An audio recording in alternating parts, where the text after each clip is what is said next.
Hindi mo na ako naiintindihan eh. Tulungan mo ako ha. Tulungan mo kayo intindihin ka. Dahil hindi ko naiintindihan kung ba't pinagpipilitan mo may relasyon kami ni Jackie. Lino, simula pa lang nung relasyon natin, hindi mo na ako naiintindihan eh.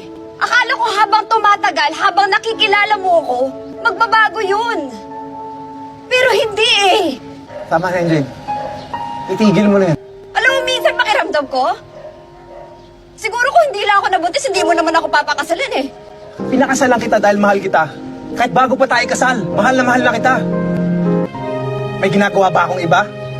Ha? Binubuhos ko naman lahat Iba ka rin talaga, no? Ba't mo sa akin tinatanong yun, ha? Ano ba gusto mong palabasin, ha? Gawa-gawa ko lang tong galit ko? Kilala mo ako eh. Hindi naman ako gagawa ng katarantaduhan, alam mo yan. Alam mo, hindi kita sasaktan, Jade.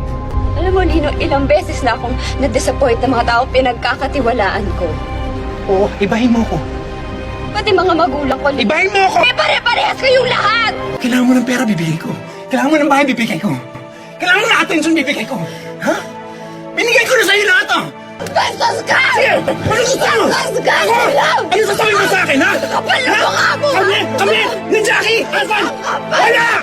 Wala! Wala! Oh, sabi niya, ano ka naman wala kang ginagawa masama! Ang kapal na mukha mo! Bastos ka! Huwag mo na ako hawakan! Hindi ba't sabi mo hindi mo ko